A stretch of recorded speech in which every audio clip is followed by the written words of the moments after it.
jump into it. This week wasn't too particularly crazy. Had some fun happenings go on that I threw in the little presentation that I put together for you guys. Starting off with quality of life updates, we added in a little like raffle winner draw animation. People have asked us to like enhance it more. All right. So yeah, so people have been asking us to if there are different like little enhancement things we can do to it. Looking into trying to, I don't know, make it a little more fun.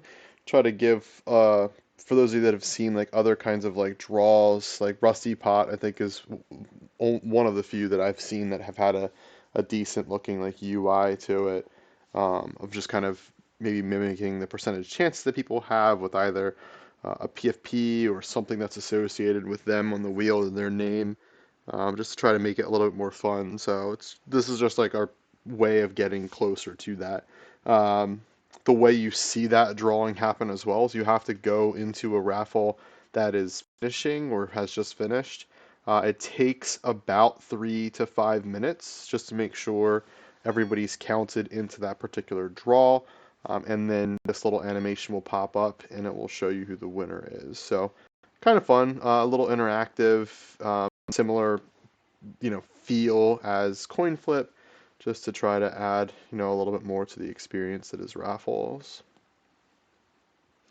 For Foxy Lend, we added in a bulk list, delist, and claim option.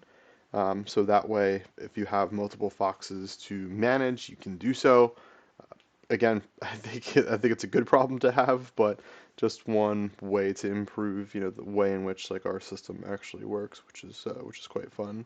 And what I will say too is like just a reminder for folks that do use Foxy Lend from a borrower's perspective, the rates for chests are still the same. So if it's a TFF that's not upgraded, level T0 TFF, you only get one chest from that fox you're borrowing.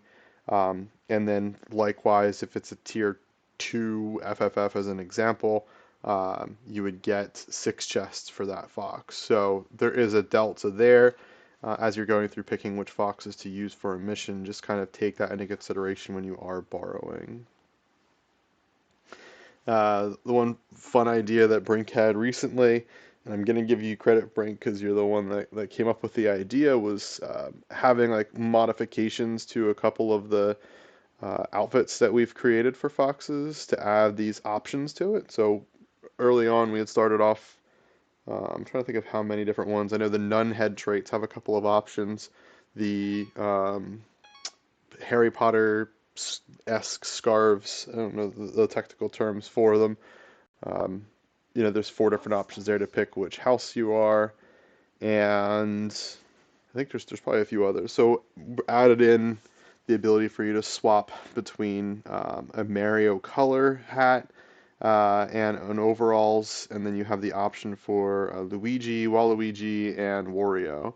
So you can mix and match however you want. It doesn't cost additional Foxy. Once you have it unlocked, you can then just go and modify that option. So it was fun watching people try to figure it out or to kind of put it out there subtly with Dev changing his PFP.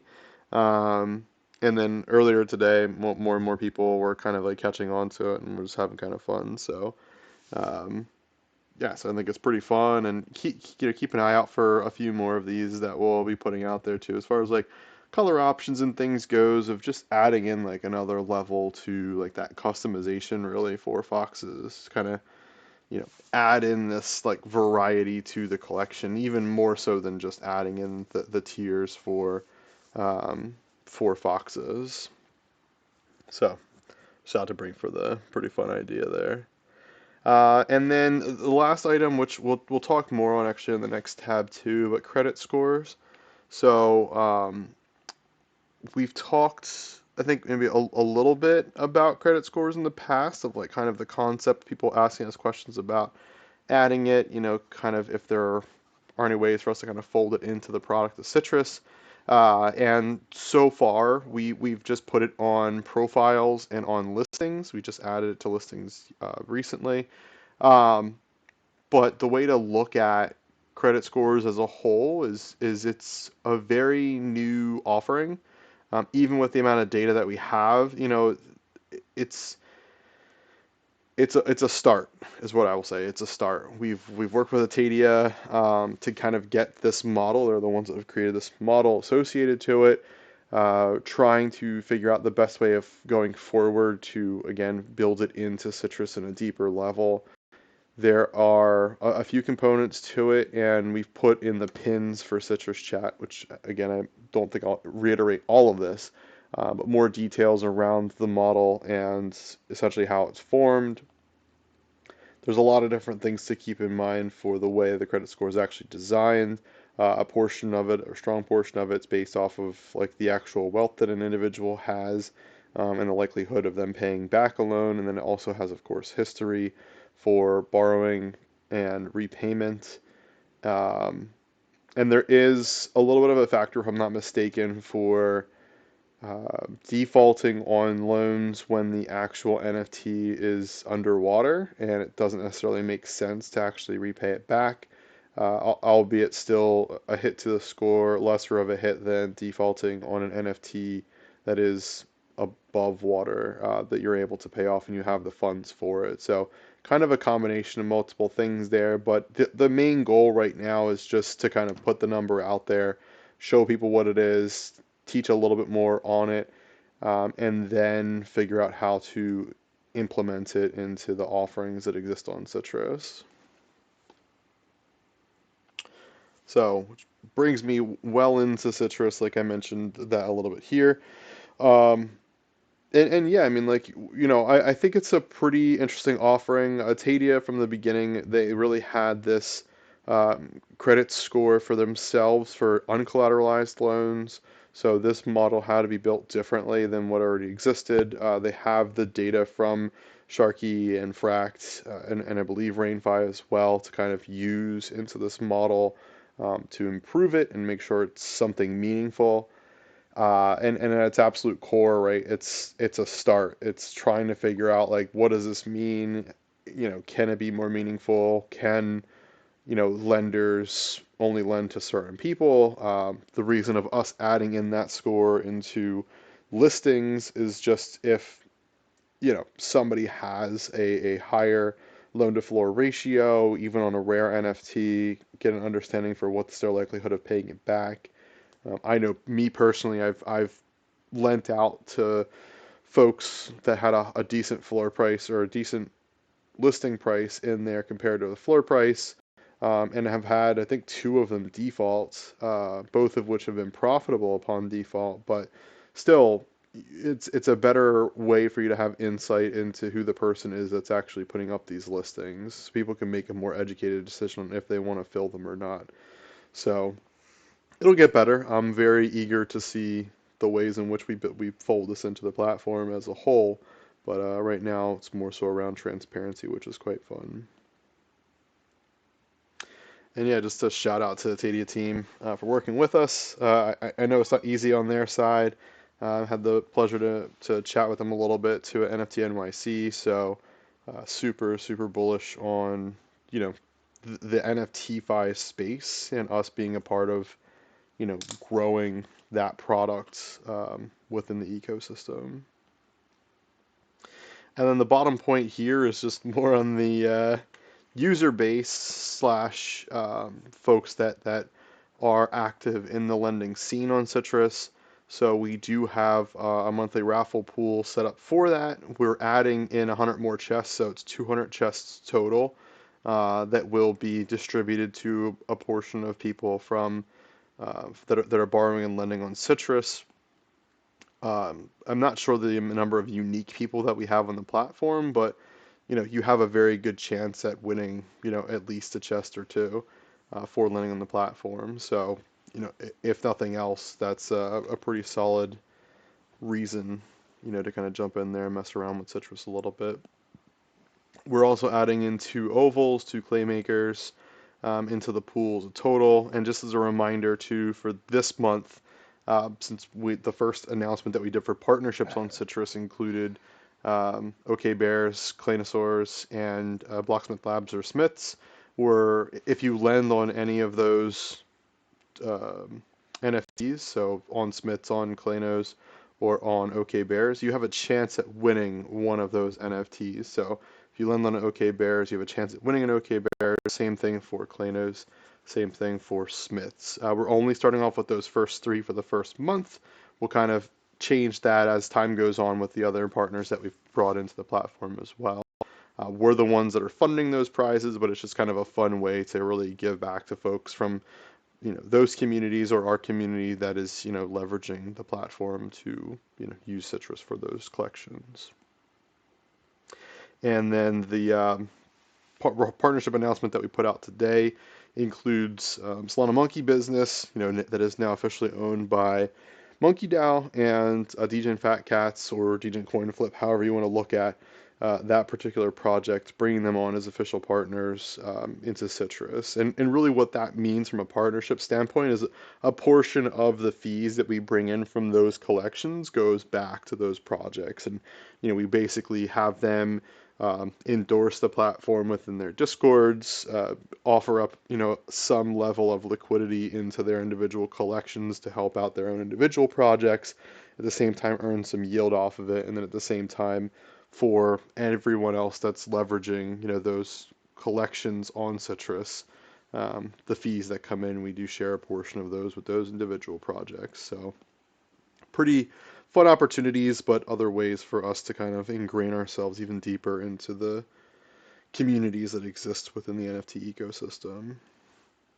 And then I just added in a couple of screenshots here to show this one's honestly really tough, but the credit score shows at the top on a listing. So if you're looking for it, has the wallet address and then the credit score for it. And then on your individual profile, underneath your wallet address, it will show you your credit score there. So um, just to kind of throw it out there for folks that are interested in checking theirs.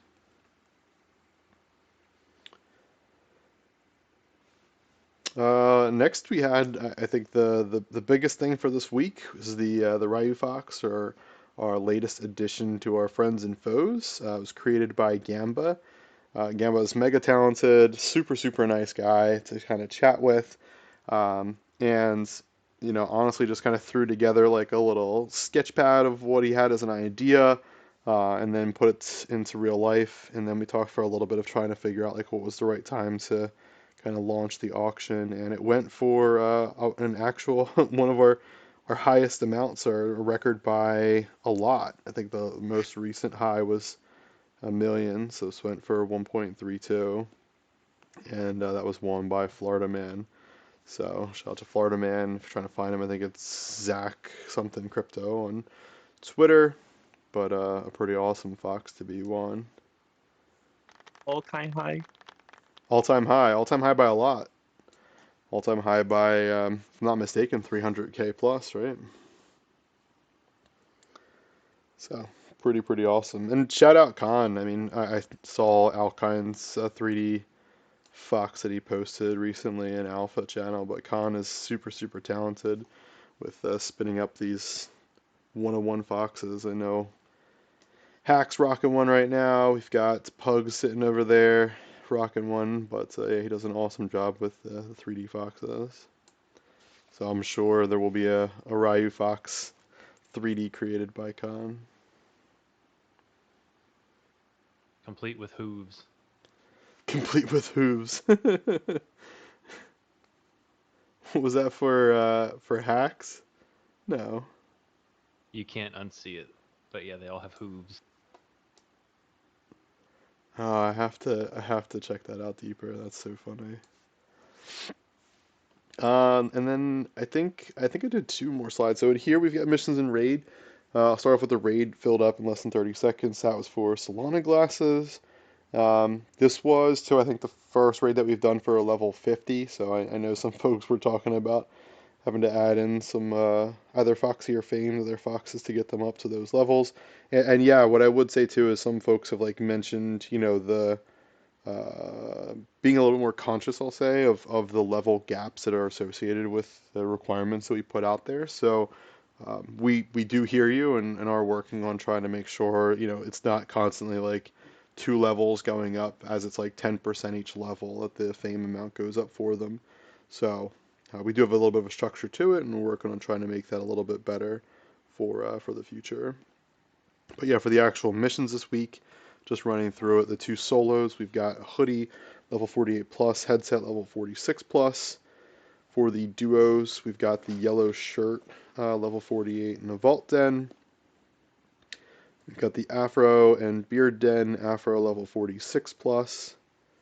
And then for our trios, we've got 2 Fangs level 48 plus in the Vampire Den, and then 3 Nun Foxes. So that's foxes without anything on their heads, level 50 plus, which again I recognize is a little bit of a taller order for some folks, as it does jump up quite drastically on fame to get there. So we're working on, again, ways to improve it, ways to kind of help onboard more folks, that just get into foxes.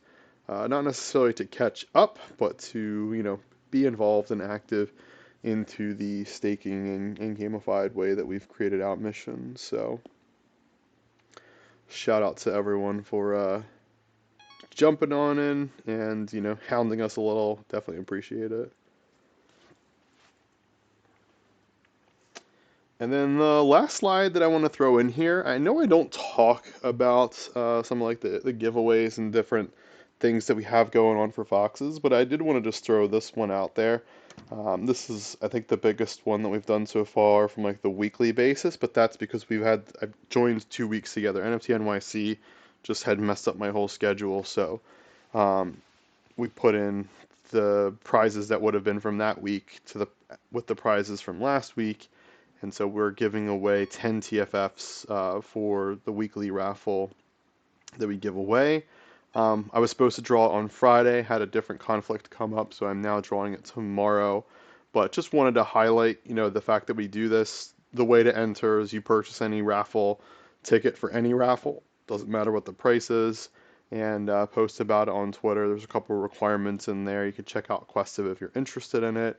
And you get entered into this, and you can have up to 10 entries. So I think on average we get around 460 plus entries for these individual raffles, but 460 could be 46 people, so you have pretty good odds at winning them. So if anybody is ever interested, or if you're a raffle player but you don't actually go and complete these, I would definitely suggest checking it out.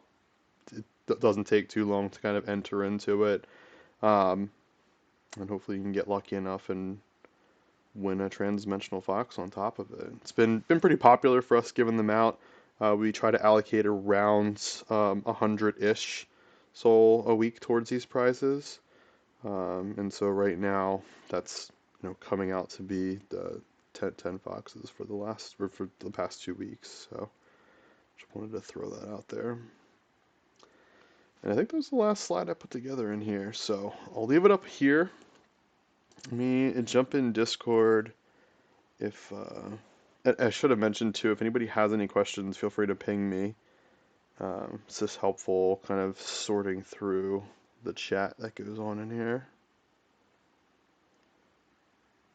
Yeah, Candor's question, similar to the Mario upgrades today, can we expect more variations of tier 1, tier 2s in the future? Yeah, what I would say, Candor, for that is from a variation standpoint, it's not like going to be modifying the actual traits from the ones that are created, but like color variations for, I'll say, specific ones to begin, and then we'll see kind of how that develops. But yeah, I would definitely say expect more variations for tier 1, tier 2s in the future.